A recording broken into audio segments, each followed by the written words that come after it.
गुजरात चुनाव को लेकर यह बड़ी खबर है। 1 नवंबर को गुजरात विधानसभा चुनाव की तारीखों का ऐलान हो सकता है। गुजरात में 2 चरण में चुनाव हो सकते हैं और 1 नवंबर को चुनाव आयोग इस पूरे मामले में प्रेस कॉन्फ्रेंस बुलाकर गुजरात चुनाव की तारीखों का ऐलान कर सकता है। आपको बताते चले कि पिछले 2 चुनाव भी गुजरात में जो विधानसभा के हुए थे वो 2 चरणों में हुए थे और इस बार भी संभावना जताई जा रही है कि इस बार के विधानसभा चुनाव भी 2 चरणों में होंगे, जिसको लेकर 1 नवंबर को एक प्रेस कॉन्फ्रेंस बुलाई जा सकती है। और इसी खबर पर ज्यादा जानकारी के लिए रुक करते हैं हमारे संवाददाता पीयूष पांडे का, जो कि फोन लाइन पर हमारे साथ जुड़ गए हैं। पीयूष, ये बड़ी खबर है और गुजरात में विधानसभा चुनाव की तारीखों का सभी को बेसब्री से इंतजार था और तमाम राजनीतिक दल ऐसे थे जो अपनी पूरी जोर आजमाइश इस बार गुजरात में कर रहे हैं। उनके लिए कितनी बड़ी खबर है और 1 नवंबर को जो तारीखें हैं वो संभावित तारीखें क्या हो सकती हैं?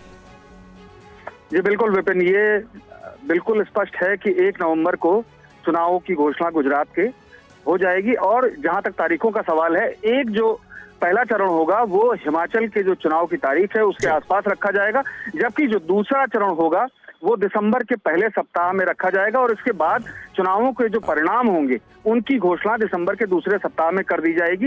हिमाचल के चुनावों के साथ पहले इसकी घोषणा की जानी थी, लेकिन पर्वतीय क्षेत्र को ध्यान में रखते हुए हिमाचल के चुनावों की घोषणा कर दी गई और 1 चरण में वहां का चुनाव का आयोजन कराया जा रहा है। जबकि अब जो 1 नवंबर को घोषणा होगी गुजरात के चुनाव के संबंध में वो 2 चरणों में होगी और ये दोनों चरण, पहला चरण जो नवंबर के मध्य में रखा जाएगा, जबकि दूसरा चरण जो दिसंबर के पहले सप्ताह में रखा जाएगा और उसके बाद परिणामों की घोषणा की जाएगी।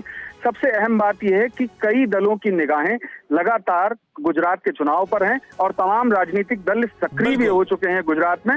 और सबसे अहम बात यह है कि प्रेस कॉन्फ्रेंस 1 नवंबर को आयोजित की जानी है, जिसको लेकर के स्पष्टीकरण जो चुनाव आयोग का होगा वो भी जल्दी ही सामने आ जाएगा। बिल्कुल, बहुत शुक्रिया पीयूष इस जानकारी के लिए। तो सबकी निगाहें चुनाव आयोग की उस प्रेस कॉन्फ्रेंस पर जिसमें चुनाव की तारीखों का ऐलान होना है और यह साफ हो जाएगा कि वो कौन सी 2 तारीखें हैं जिसमें गुजरात विधानसभा चुनाव होंगे।